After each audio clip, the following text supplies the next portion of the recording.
Frigidaire. We introduced the first home freezer, the first pulsator agitator washer, and now we introduce the Frigidaire Orbit Clean dishwasher, designed with a unique wash arm that gives you 4 times more water coverage for a consistently better clean. Frigidaire, over 90 years of legendary innovation. See the full line of Frigidaire appliances at Ventura TV Electronics and Appliances.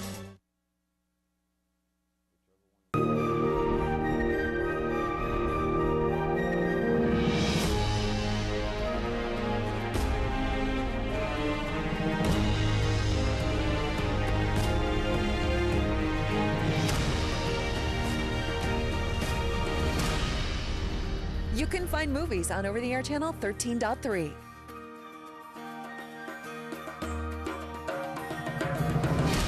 Movies. Our name says it all. It's Sully and Russ on the Big Biz Show. It's your biz. And maybe they'll start listening to Baldwin Now, McCullough. before you make any money moves, check in with the Brain Trust. And you are starting your week off right.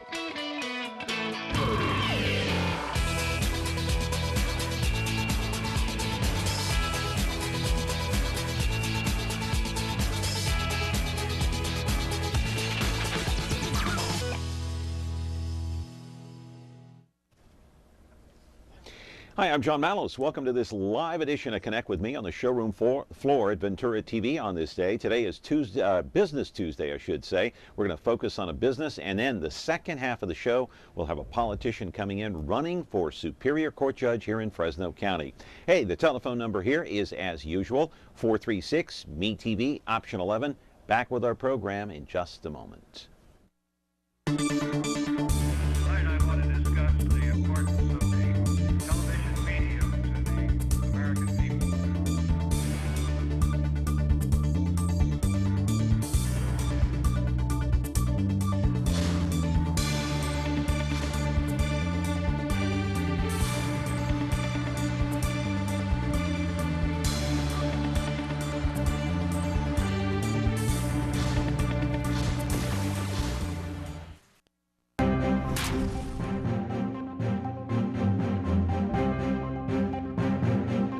And here we are back on the showroom floor at Ventura TV on this day. The focus is on business. Just a couple of items here first before we get started. Of course, you're watching us live on Comcast channel 187 and 43.6, and of course now 13.1, if you will.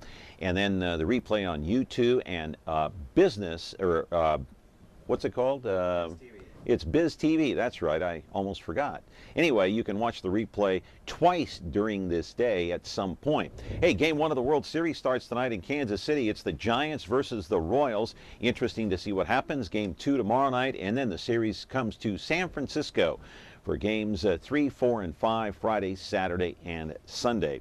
So the focus today is on business. As you may have noticed, the weather is changing. It's getting a little bit cooler. You can kind of feel a chill in the air today. It almost feels like autumn, almost like World Series time, right? And so the fact of the matter is, it's not going to get out of the mid-70s today. Let's go to the videotape, show you what I'm talking about in terms of today's business segment here on Connect with Me.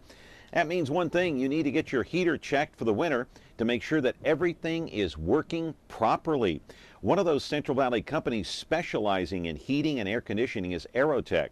In fact, owner Juan Renobato says Renobato is working hard these days to make sure that no one gets caught off guard this winter.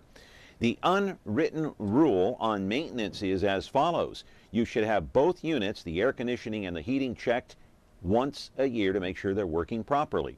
In most cases, your air conditioner is located outside, either on the ground or on the roof, and your heater, well, more than likely it's going to be in the attic. A specialist will come by your house and test both units by turning them on, turning them off, making sure the filter is clean, or making sure that you have a brand new filter to work with for the next 2 or 3 months. Remember, you got to keep that filter clean. It helps run both units efficiently. If your filter is clogged up and dirty, then not only are you breathing bad air, but your heating and air conditioning unit can actually shut down and stop working. Aerotech also specializes in new installation. We'll tell you what the cost is going to be and what the signs of trouble look like for this coming winter, so you might want to call your maintenance man. Live in our studio right now is Juan Renobato, the owner of Aerotech. He's here to give you some winter tips on your heater and maybe even air conditioner. I know winter is coming. It's just around the corner. This is autumn.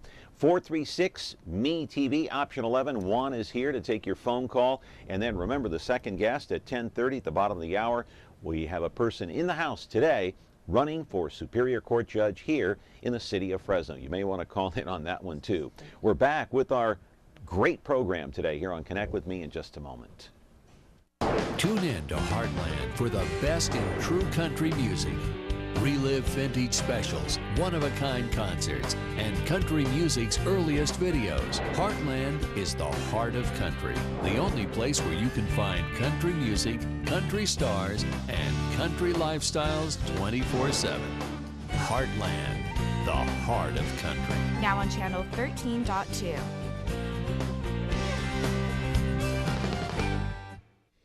Back here on the program with a focus on business today and how to take care of your air conditioner and your heater for the coming winter. And right now it's going to be the heater. Hopefully you took care of that air conditioner back in March or April sometime as summer approached. But Juan Renobato is here. I kind of blew your name there at the beginning. Yeah, it's okay. It happens all the time. Renobato, right? Yes, sir. All right. Yeah. So you own Aerotech. Yes, I do. All right. What are some of the trouble signs that you see coming for the winter each and every year with some of these units? And I would imagine you work on units that are much older, you know, some of the older neighborhoods, but then you work on the newer ones too. What are some of the trouble signs? Well, the most trouble sign I've seen to find is that the filters are very common. Most people forget about them. You know, they're there typically in the hallway or in the furnace, and most people turn it on and it works, so they don't even think twice about it until it stops working. And a lot of times you can save yourself a service call by just simply having your filter changed. So to me, that seems to be the most common mistake most homeowners make by not a simple thing, changing the air filter. Well, let me ask you something. So if you don't change the filter and it does get clogged up, are you breathing bad air, like I said? Yes, absolutely. You're breathing bad air. Too, you're making the heater overheat, because if you don't have enough air flowing through your system, your heater temperatures are going to rise up. And as they rise up, it's going to stop your heater from working. So your system could shut down altogether. Absolutely, long as your safeties are working correctly, which that should be checked, because if they're not working properly, you could have a problem. Okay, up in the attic, then I've noticed up in my attic, and I've seen this because when I was looking to buy a house, I saw this in a couple of homes where I actually went up in the attic and I looked at the heater, and underneath the heater sits a pan. Two of the heaters that I saw, they had water in that pan. Is that a good sign or a bad sign? Yeah, that's a very bad sign. Because, well, what's happening there when that happens? Well, typically that's ties in with your air conditioner. And what the water you're finding is condensation. And that condensation is supposed to be draining from its primary condensation line. So if you're finding water in your pan, it's due to a restriction in your primary condensation line. And you're supposed to have a backup, which happens when that pan fills up with water. Your secondary condensation line takes over and it drains from there. So if your pan is filling up with water, that means both your condensation lines are plugged up, and soon enough you'll have water spots coming from your ceiling. Is that right? Absolutely, yes. Okay, so you've got to get that checked. Absolutely, you got to get that checked, because that can cost you a lot of money in repairs. Okay, not only a lot of money in repairs in terms of the heating and air conditioning unit, but repairs in the damage that the water left. Oh yeah, water can leave very high expenses on damage, just believe it or not. Just water getting in your attic, getting in your insulation, coming down your ceiling. It does get very expensive to fix all that. Right, and so once you find out you have this problem, let's say you got this water up in the pan in there, and the only way to know if you've got water in that pan that sits under the heater is to get up there and check it, right? Absolutely. That's the only way. Absolutely, that's the only way you're going to know if you have water building up in your condensation pan. However, I tell most of my clients, when the unit is in the attic, I show them outside where their water should be draining from. And it's when which unit is on? When your air conditioner is on.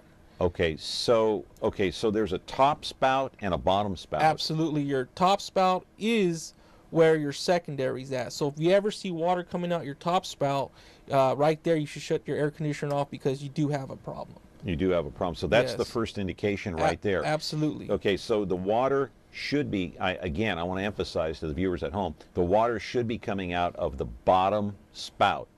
Correct. Of your air conditioner when you're running that, or else you have a condensation problem. Correct. All right. And what does it cost usually to fix something like that? It varies based on how the installers, whoever installed it, that unit at the time, ran that condensation line.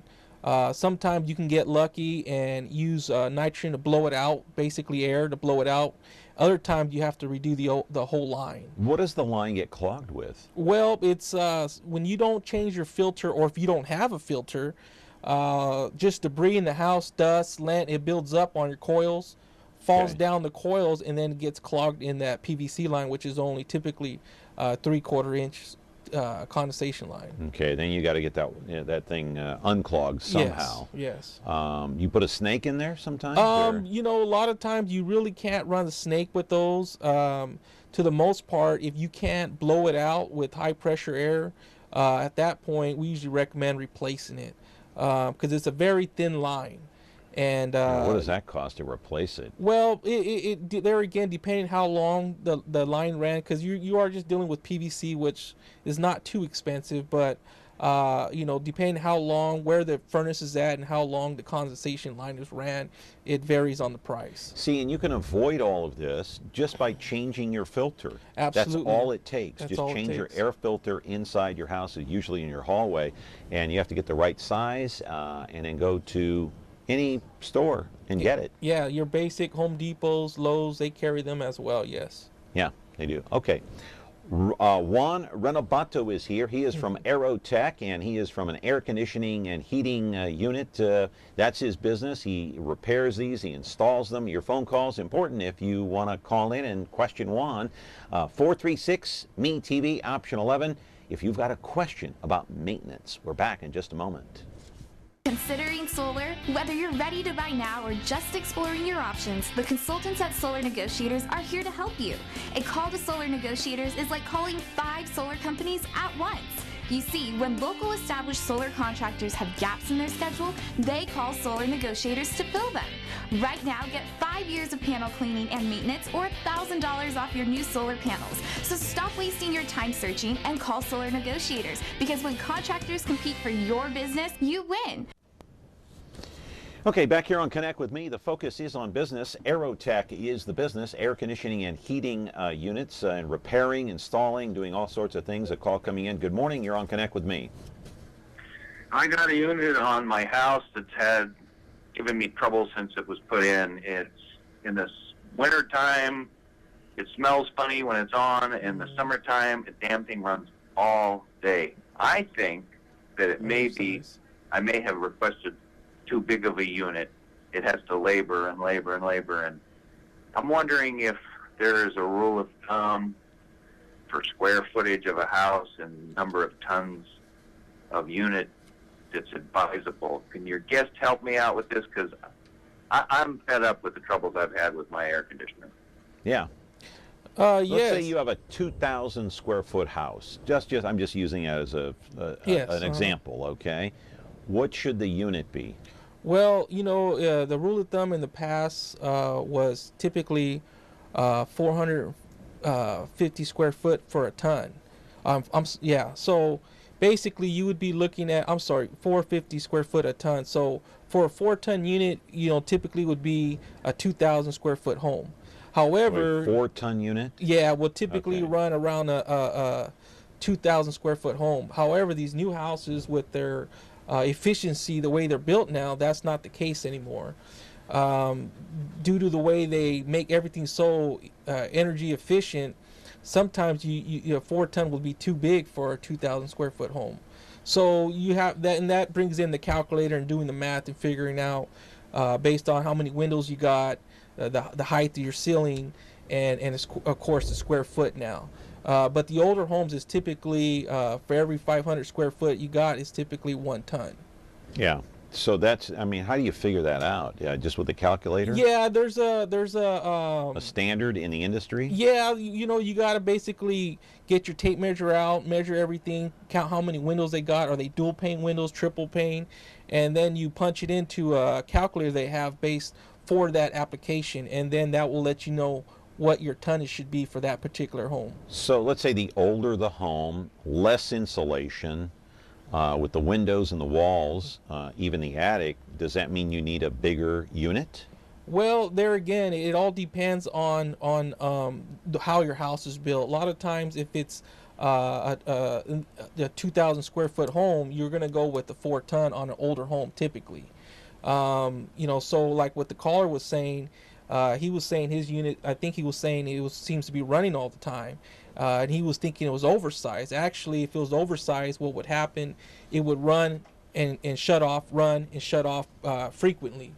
Yeah. And then the smell, he's probably smelling the heating system. It could be the insulation on top of the unit, depending if it's a rooftop unit or pack or split system, laying on the heat exchanger, and he's smelling the smoke from that.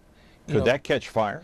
You know, installations typically designed because it's in there not to catch fire, but it will create an odor. Yeah, that's not good. Yeah, absolutely. Hey, we've got not. some videotape of you out there on the job, and so how many calls are you getting these days? You know, it's I would say when the summertime was here, we were probably getting about 8 to 9 a day as far as service calls go. Constantly on the go. Yeah, absolutely. Yeah. And a big thing was just the lack of maintenance, believe it or not. It was just lack of maintenance. A lot of these jobs could have been solved with just... What's going on here? This is here we're replacing a unit. We got the crane out there and we're lifting the old unit off the roof here. Okay. That's a delicate job because you can't damage the roof. You can't, absolutely. You know, if you drop that unit by accident, oh my God, that would not be a good thing. No, absolutely not, especially if you're underneath it. Yeah, if you're underneath it, that's yeah. You don't want to do that. So now, how many units did you happen to replace this past summer? Well, this past summer, I believe we probably replaced about 20 units. 20 units. Yes. Wow. So it was not too bad. Business came really good in advertising with you guys. Okay, so yeah, we got to mention that you're an advertiser here on MeTV and Connect with Me, and so here's another one. This is the brand new unit going in, I would assume. Well, he's laying. Or is this down, the old yes, one? Is this still the old one here? Yes. Okay. All right. Yes, he's laying down the old one to his pickup there. And he'll be taking up the new one shortly. Haul that thing away and put the new one in. Yeah, most people don't want the old one hanging around, so we definitely get rid of it. So am I right about that? Most of the air conditioners are either on the roof or on the ground. Yeah, that's, you know, depending on the builder of that particular area. Is a lot of people ask me, why are they on the top, why on the bottom? This really comes to the builder of that particular area who's building the houses, how they design it. Right, and I would assume that you have to have a roof that's specifically designed and able to carry that weight. Yeah, absolutely. When they build your houses, that's all taken into consideration, the weight of the air conditioner. Yes. What does an air conditioner usually weigh? You know, one like this, maybe. Yeah, like the one he's putting up there probably weighs no more than 500 pounds. Really? Is that all? That's it. Yeah. Because you know, to the most part, there's nothing in there that's extremely heavy. The compressors. Your most heavy item in there, and that typically weighs about 80 pounds. So how does that compare to, say, putting solar panels on your house? And that's a lot of weight, too. Yeah, the solar panels are a lot of weight, but, you know, they spread out on the roof, so it's not like you're concentrating everything on one particular spot of the roof. The weight here is condensed. It's 500 pounds, so the roof can, any roof in Fresno can probably handle that? Absolutely. For the most part? Yes, yes. Okay, got a call coming in. Good morning, caller. You're on the air. Yeah, a real quick question. I have a couple of neighbors, older gentlemen, older than I am, and they bought their house a zillion years ago, I guess, because they have the water coolers on top. And I see them every summer, you know, when it's hot. with the hose and sprinkling water in there. I kind of suggested to one of them, the daughter, says, you'd be better off getting a brand new unit, because I don't know what they run. Maybe $3,000 somewhere in that area. So I'm just taking a guess, And I kind of pushed the daughter to getting like a water cooler, and with regulations are now, he can't put water like he used to, because here in Sanger, you could only do it twice, So during the hot season, I see him out there, squirting water in this from the ground up. Yeah. And what's happening that's there? the old fashioned back in the old days where they had water coolers, but is it better, Juan, to go ahead and I don't know their finance problems or anything, so a lot of them don't want to put them, they want to stay with the old tradition. So yeah, Juan, maybe you can answer that. All right, thank you very much. So go ahead and tell us what you think the problem is. There's a What's few going things on there? happening there. He probably hasn't had it cleaned out or serviced, the cooler, because you got pads up there, and what's happening, they're so brittle, they're no longer absorbing the water. So therefore, what's happening, he's just blowing hot air inside his house. When you have new pads, they contain the water inside them, so when the air is getting pulled through the pads, you're getting the little bit cooler air. And the second thing could be that his water pump is no longer putting water over the pads, and so it could be a combination of those things happening. If you wanted to replace your unit, what would it cost? Generally speaking, across the board these days, if you want to replace your air conditioner, your heating unit, it's going to cost you how much? Well, it depends too on what you have there. Is it an existing unit there where the ductwork's already in line, or is it complete change out where you have nothing? If you have nothing there, you're talking electrical, plumbing, gas, the unit, and all your ductwork, registers, boots, and then of course. How much would that be? On a 3-ton unit, I mean, you could run up easy up to $8,000 to $10,000. But with the duct system already in place? That's what they call a change out, and everything's already there. You got electrical up to the roof, and your gas and everything, and that usually runs around $4,500. Okay, caller, what's your question? Yes, I have a question. I've been kind of curious about this. You mentioned the air conditioner on top of the house and the one on the ground. What's the difference? I mean, does one work better than the other? You get better cooling? No, there's no. I get asked this question all the time, and there's really no difference. Like I said earlier, it's really depending on the builder when they built the houses in that neighborhood, how they designed them, and that's really what it comes down to. Oh, I was listening to the gentleman talking about those water coolers on top of the house. Before I moved where I live now, I had one of those coolers, and I remember that one year, I don't know if you remember, where the whole West Coast went dark for several hours, and I had one of those coolers. Let me tell you, we would turn it on, and nothing but hot air was coming in. Yeah. We had to go to a friend's house because they had air conditioning. Yeah. And nothing makes them give cool air. Even you can get on top of the roof and pour water on those pads, and nothing works. Okay. All right. Well, thank you very much. I appreciate the phone call. Juan, we're going to be right back. We got to take a commercial time out here on Connect with Me, 436-ME-TV option 11. Only a few minutes left with our first guest here on Connect with Me. We're back in a moment. Retro TV, your home for classic television. The greatest shows in history are here for you to enjoy. Join Cosby and Colt as secret agent men in I Spy. Ride along the Ponderosa with the Cartwrights in Bonanza. Hit the beat with Joe Friday in Dragnet. And that's not all. Retro TV offers endless fun and excitement for the whole family to enjoy. Retro TV, the best in classic television. You can find Retro TV on over-the-air channel 13.4. And we're back here on Connect with Me. The focus is on business today. Caller, you're on the air. Go ahead. Hi, my name is Brendan. I don't have a question, but I do have a comment to make. I had Aerotech come to my house this summer, and he replaced a motor in my air conditioning, and I just wanted to say that Juan and his man was so nice. They were very nice, and I would recommend them to anyone. Oh, okay. Thank you. Thank you for calling. Thank you. Is that your wife calling? Yeah. I know.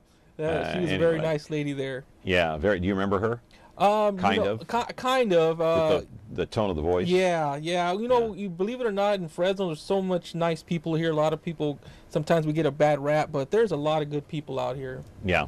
Okay. I want to put a disclaimer up on the screen here and talk about Juan Renobato. He has Aerotech and the Focus on Business today, and we asked Juan to come in to talk about his business because we help businesses here in the Central Valley try to be as successful as we've been here at Ventura TV since 1951. He came in of his own free will and did not pay us, and we're not paying him.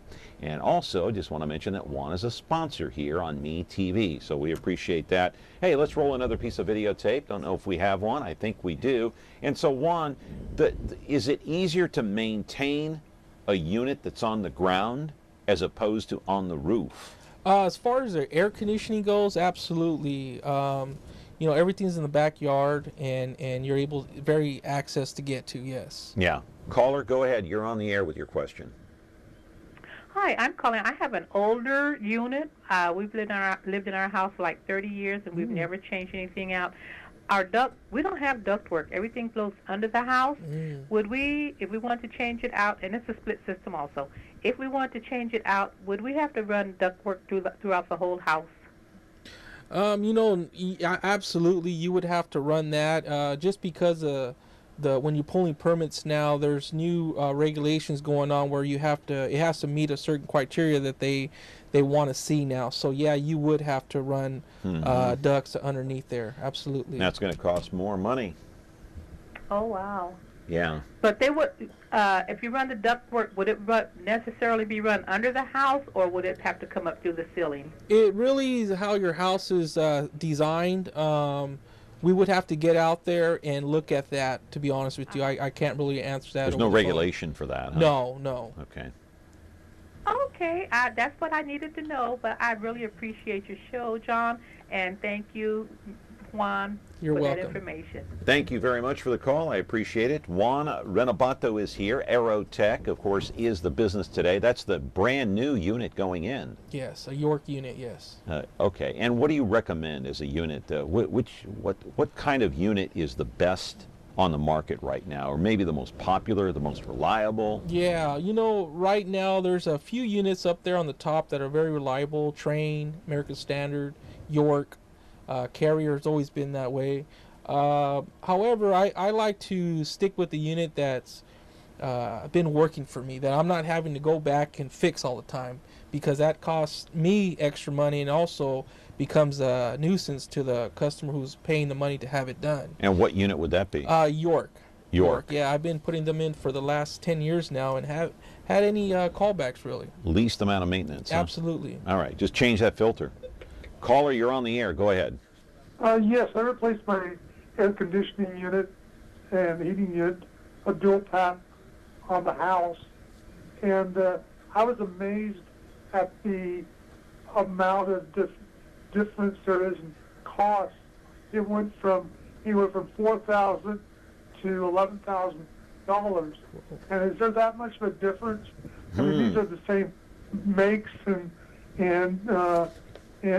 I was wondering.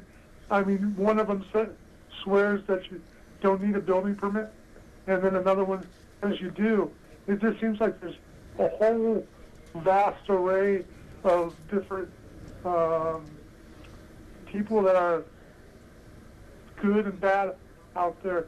Could you comment on how would you choose a reputable dealer other than yourself? Thank you very much. Okay. I don't know if he wanted me to suggest another company or what, but well, no. I think the question is, okay, if he's not going to call you, okay, it's not a problem. But how do you go about deciding who you're going to call to your house and who's reliable? How do you know they're reliable? How do you know you can trust them? Well, I would say right away, if they're telling you do not need permits, that's a red flag, because you absolutely do need to get permits, because you do want somebody who's not in the mix of you paying them to come in and give you their inspection. That way, if there's anything that particular company overlooked, they'll catch it. And so, yeah, you absolutely, that's a red flag for me if they're saying, hey, you don't need any permits.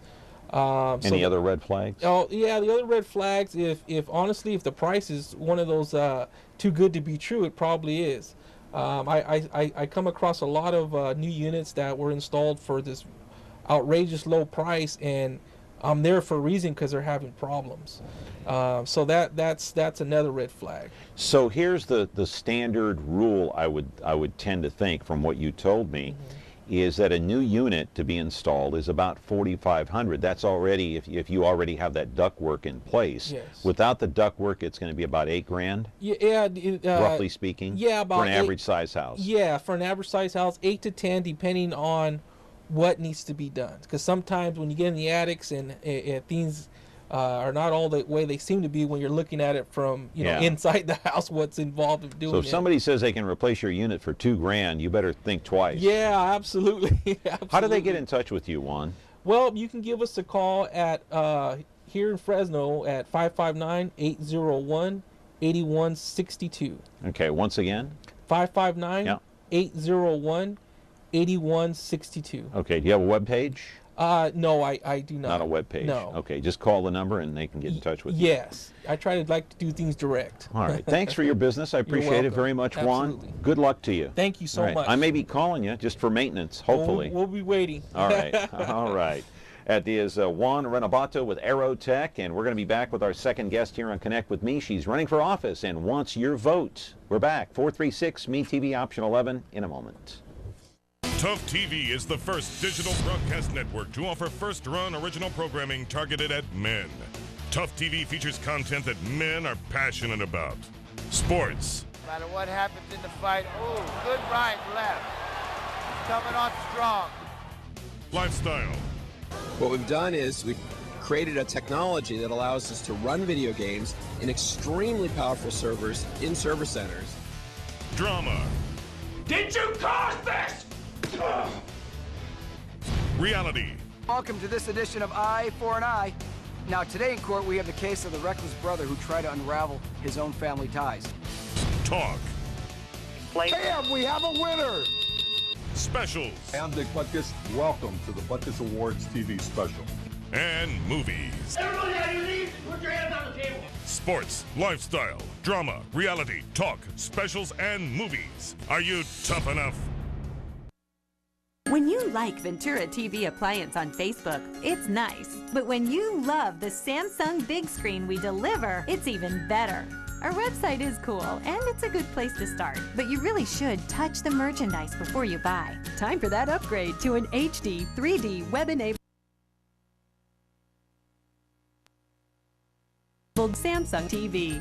Get the best selection, price, and service in town without waiting. Come in to Ventura TV Appliance and touch the merchandise today.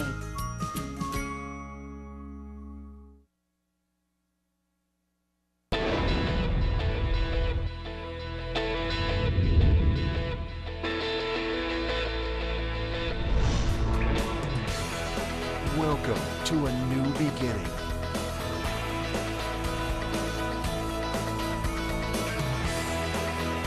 An adventure that goes well beyond passive diversions.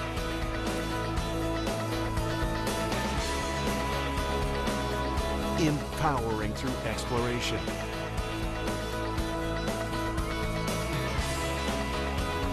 Engaging your passions.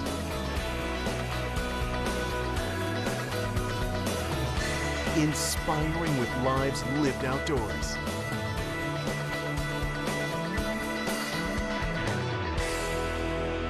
Come with us. Untamed Sports TV. You can find Untamed Sports on over-the-air channel 13.8.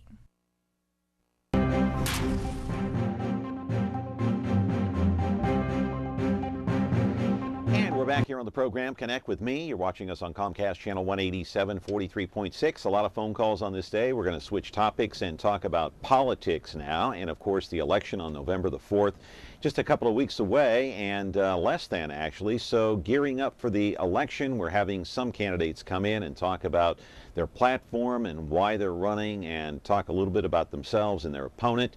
Now, one race that has turned nasty is this judge's race between Gamoian and Hill. I want to show you the judge that they're trying to replace, and they want your vote. His name is Judge Robert H. Oliver. He's been sitting on the bench now for about, well, 6 terms. That's 20 years. His pay is a whopping $178,000 a year. It was. After this year, he is going to retire, and there'll be a new judge on the bench. But vying for that seat is Rachel Hill, and we'll put her picture up. There she is right there. She is candidate number 1. She, of course, got enough votes to go into the general election. During the primary, she got enough, and her opponent is Lisa Gamoian. They both have raised a lot of money. Lisa Gamoian touting herself as being the toughest DA in the county in terms of homicide, DAs, and so she did of course, the big case here, the Wesson case a few years ago. She prosecuted that case, and we all remember that. But it was a highly, highly publicized case. This race, though, in that one debate, turned very nasty. And we're going to ask our guest here why. Live in our studio right now is Lisa Gamoian. She wants your vote for Fresno County Superior Court Judge. She's here waiting to take your call. 436-ME-TV option 11. Right now she works as a Fresno County District Attorney. She works in the office there. We'll ask her a little bit about Lisa Smitkamp as well, because she won outright that race in June over Elizabeth Egan. So we're going to take your phone calls, be back and question our guest here, a political segment for the next 25 minutes or so here on Connect with Me. Back in a moment. Considering solar? Whether you're ready to buy now or just exploring your options, the consultants at Solar Negotiators are here to help you. A call to Solar Negotiators is like calling 5 solar companies at once. You see, when local established solar contractors have gaps in their schedule, they call Solar Negotiators to fill them. Right now, get 5 years of panel cleaning and maintenance or $1,000 off your new solar panels. So stop wasting your time searching and call Solar Negotiators, because when contractors compete for your business, you win. Back here with your phone calls, 436-ME-TV option 11. The election is just, well, it's not that far away. November the 4th is going to be upon us before we know it. And soon you'll have that ballot in front of you waiting to see which candidate you're going to vote for in the judge's race. We have a phone call right off the bat, but Lisa Gamoian, welcome to the program. Second time that you're here. I do want to get into the race and talk about how nasty this whole thing has become, and I don't know why, because at one time you guys were partners. Not partners, but you were co-workers and you worked well together. We were co-workers. We never actually worked together on the same units. Yeah. But we worked in the same office for a period of time, yes. Hey, let's take a call right off the bat here. Good morning, caller. What's your question? I don't have a question, but I'm going to vote for Lisa Gamoian, because from what I heard from her, she sounds like she really belongs in there, so she's got my vote. That's all I got to say. So have a good day. Okay, thank you very much. Anyway, let's get into the nastiness of this campaign. The last debate I saw, you think it was a pro-Rachel Hill crowd. Why has it turned nasty? On both ends. It has, because she's accused you of not voting the last 10 years. You've accused her of not voting. You've actually said, I read this in the Fresno Bee, whether it's true or not, you said she was basically unfit for office. Well, I didn't say she was unfit for office. What I've done is I've talked about the differences between the two of us, and certainly there are distinct differences. Why has it turned so ugly?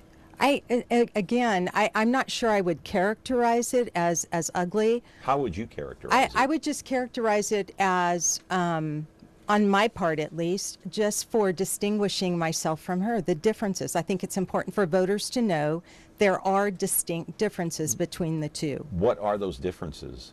The differences are that I have fortitude. When things get tough in a job, I don't quit and leave and go to another job. I stick to it. I master it. I perfect it. And I strive for excellence. I've proven that I'm committed to public safety. I've shown that, demonstrated my commitment for the last 25 years in the district attorney's office that I'm committed to the safety of the citizens of Fresno County. Okay, so how does that qualify you for being judged? Say, staying committed to the job, you know, seeing a project through. Are you saying that you're more qualified than Rachel Hill because of your commitment and fortitude? No, for several reasons I am more qualified, but with respects to my commitment and fortitude, what that shows is that for the last 25 years, I've been in those courtrooms day in and day out.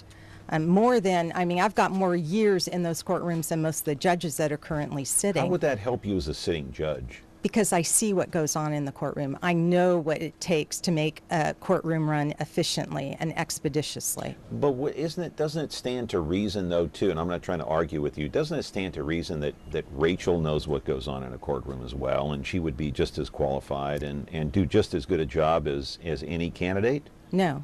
And the reason for that is she's not in the courtroom. She relies on her spouse to tell her what's going on in those courtrooms. And those are the references she makes during our two debates at Rotary and then in front of the Bar Association. Right, and I just want to mention she is married to Fresno County Superior Court Judge Jonathan Skiles, but here is what you did tell the Fresno Bee, specifically, and I'm quoting here of the Bee, you criticized Hill saying that she is unqualified to be judge.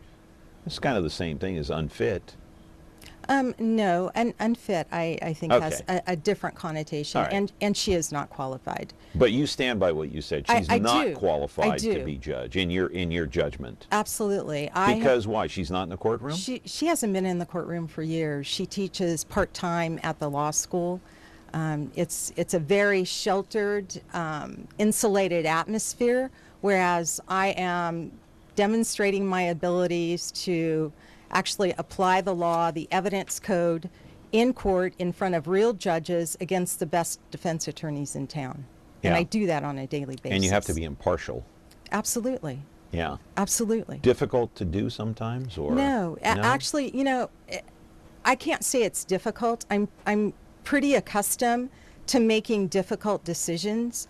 I'm full aware that the right decision may not be the popular decision or the easy decision, but that's what I do day in and day out. I make difficult decisions. It's not an easy thing to argue to a jury to authorize the execution of a human being. That's not an easy thing to do. That doesn't happen too often. It's happened 3 times for me. Yeah. And that is not an easy thing. Right. Likewise, when I'm evaluating cases for filing, murder cases for filing, and I determine there's not sufficient evidence. Sure. And that's a tough decision because I know someone who's taken a human life is going to go free. And I've got to explain that decision to, parents, loved ones of my deceased victim. Those are not easy things to do, but it's the right thing to do. Yeah. Hey, we got to take a break. We are glad that Lisa Gamoian is here to explain her platform and what she's all about and the differences between her and her opponent, Rachel Hill, in this race. November 4th is the election. She's running against Rachel Hill in this Superior Court judge's race because Judge Robert H. Oliver is retiring after 20 years on the bench. If you want a question, Lisa, she's here, 436-ME-TV, option 11. Back in a moment.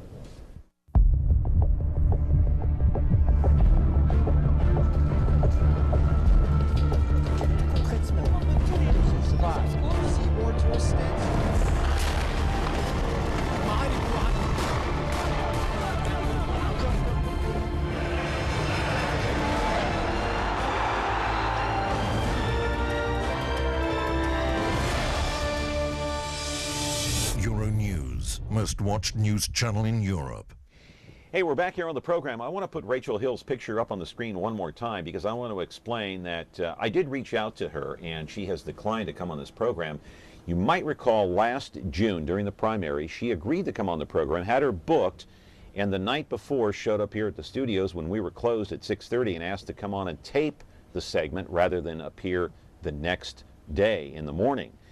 And I flat out said, I was honest. I said no, because our crew is gone, our studios are shut down, and we have you booked for a morning appearance on our program, and she declined to come on and has not responded to any of my inquiries or requests to come on this program before the November 4th election. So Lisa Gamoian is here. Now I want to ask you, the reason I say that this thing has gotten ugly is because your opponent has accused you of not your lack of voting the last 10 years. Okay, she's got the same problem. She hasn't voted in a few of these elections. So how do you explain that? Why haven't you voted? I will explain that first, but Okay. but before I do that, I do want to point out the fact that she hasn't much to brag about either in that category. She has a failing grade as well. Less than 50% of the time she is voted. Yeah. But let me explain to you what happened. Hey, And can we do that? I do have a phone call, and then Sure. you can explain. Go ahead. A caller, go ahead quickly with your question. I sent in my absentee ballot, and I cast my vote for Lisa, and I looked long and hard at the sketches of the records of the two candidates, and I agree with what's being said, that one could be characterized as an academician and the other one as a functioning prosecutor. And I think in the county, what we need right now is a functioning prosecutor. So there you have it. I got my vote, and double thumbs up. Okay. Thank you. Thank you so much. Yeah. Okay, go ahead. Your voting record. Yes. When I was doing the Wesson case, and before that, I had received very serious threats. And I received threats from very dangerous people and family members and fellow gang members. And when I was preparing for the Wesson case, I was listening in to Mr. Wesson's visits with his family members and his phone calls with his family members. And my name was mentioned in threatening ways, and that became very much a concern of mine, considering what he was capable of doing and his control over other people. I discussed it with my office. I was escorted throughout the entire time that I was preparing for and during the trial of that case. And I've made the decision to be a prosecutor. I was living with my parents at the time, my elderly parents. I was concerned about their safety. They didn't make that decision. I made that decision. And I was concerned for them. So I wanted to go in and change my address for voter registration, which I understand you can do. So I thought I had accomplished that. And instead, I guess I somehow unregistered myself. It went cattywampus somewhere there. There was a communication problem between me and the clerk's office. And I just was taken off the rolls. I was not receiving a ballot. And when, the various elections would come around, I did realize I was not voting. I wasn't receiving any information. And I never followed up on it. I had thought I had, in fact, was registered, and I was shocked to find out that, in fact, I was not when I went in to pull papers for this position. Yeah, so that's the explanation. That's the reason. Not an excuse, it's the reason. Yeah, I understand. Okay, and so she hasn't voted, but she's not here, so I can ask her why in several of these elections as well. Maybe not quite 10 years, but the Wesson case I remember vividly. We covered that over at KMPH when I was there. I covered that trial, and right. it was a horrendous thing Well, to cover, and I can't imagine being a prosecutor on the case. However, I've had guys people tell me, that was a slam dunk case because of the evidence in the case too. I don't know who told you that. Well, a lot of people have told me that, but of course they weren't in your position. Now you have to realize that we here at Connect With Me, we don't endorse any candidates. Sure. But we try to help our viewers understand what your platform is and why you're running. In terms of money, you've raised quite a bit of money. Hill has raised about $276,000. You, on the other hand, have raised about $268,000, that is. How is that money going to help you in the campaign? We're a big county. There's a lot of people in this county, and additionally, we are spread out, and it is a countywide race. Getting the word out, media. I'm not quite sure what all counts the most in this whole process. Does that go for billboards? Does that go for signs? Does that go for television and radio ads? Correct. Mail ads. Mail-ins, yeah. Sure. Yeah. All of those things. And how does that help you in the campaign? Well, I'm listening to the consultants in this respect, but I can't meet everyone in the county. I wish I could. I'm trying to get out and about. I'm walking precincts, meeting as many people as I can. I would prefer that if I could meet everyone face to face and explain what I'm about, address any concerns they may have, but that's just not possible. Can I just also mention, John, that hang on, caller. in the primary, she spent twice as much money as I did going into the primary. What'd you spend in the primary? I spent like maybe 60, 70,000. She was double that. Okay. All right. And I won the primary, but that still indicated to us that we would have to raise a lot more money. All right. Caller, go ahead. You're on the air with your question. Yeah, question to Lisa. I said, it takes a lot of guts to be a prosecutor, number one. Okay? Especially if you have people threatening your lives because what you do, you know, that type, gang members especially, whatever. Because I lived in a gang area, so I know how they work. Okay, and just be yourself. Okay, be honest.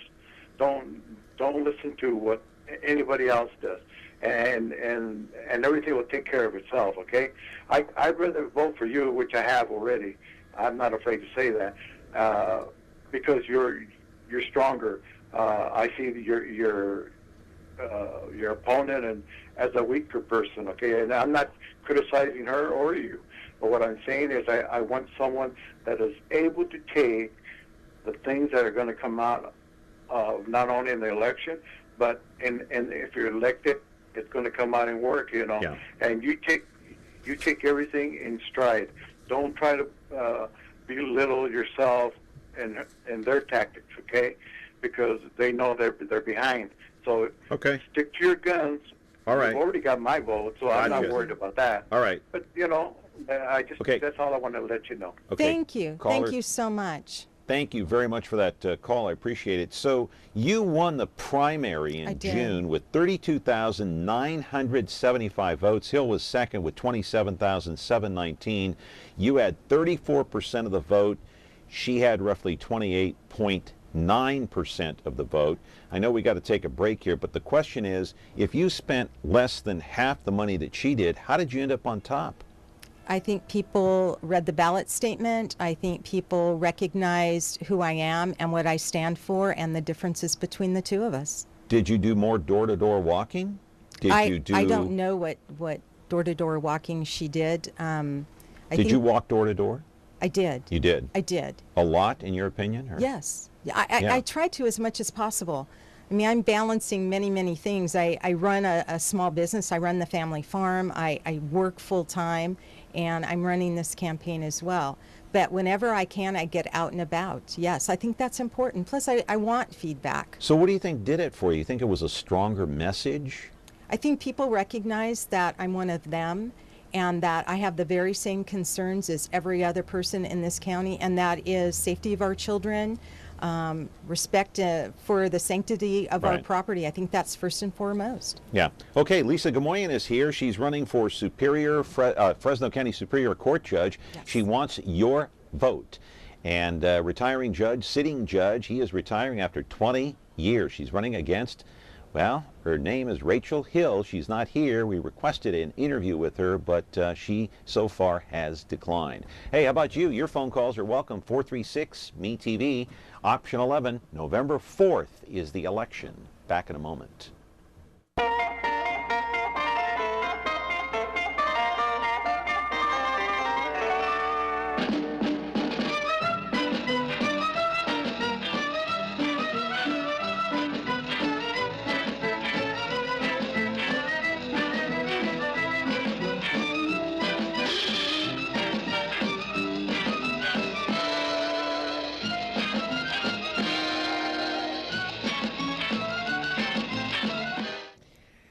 Back here with Lisa Gamoian. I do want to mention that in the primary, Jared Klein and Steve Smith, he is also an administrative, or was an administrative law judge. He is now an attorney.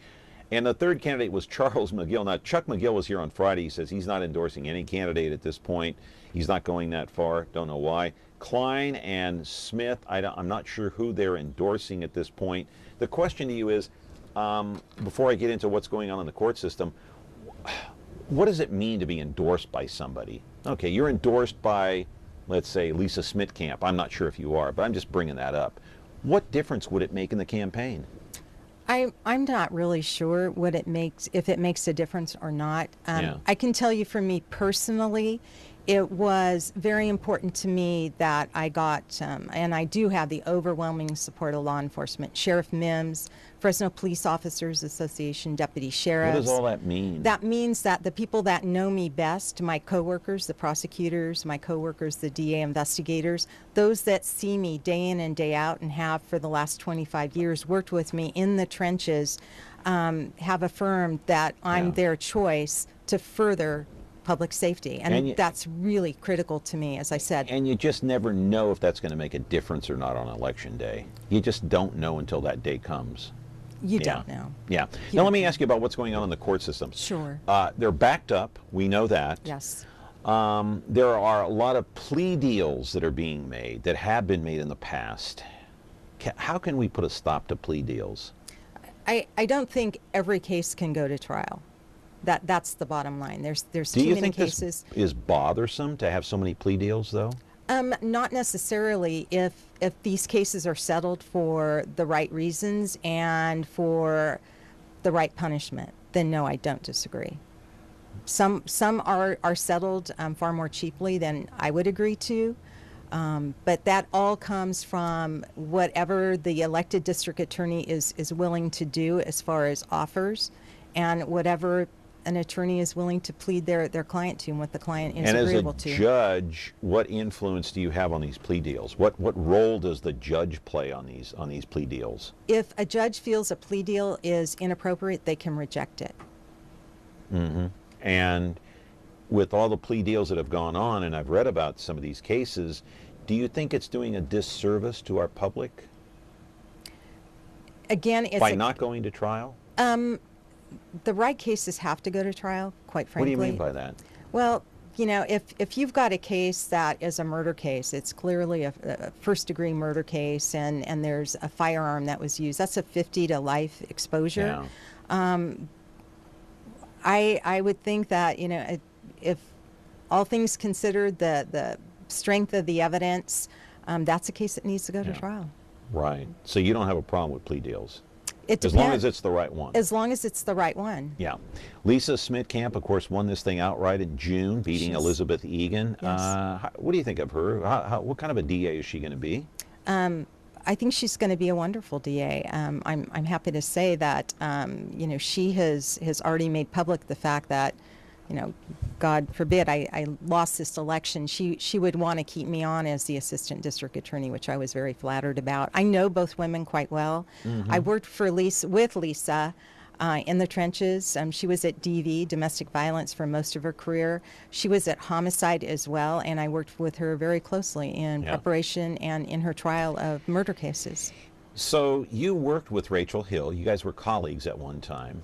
We worked in this. It's a big office. No, I know. But where did this thing go south when you became opponents in the race? And again, I'm not even sure I would characterize it as going south.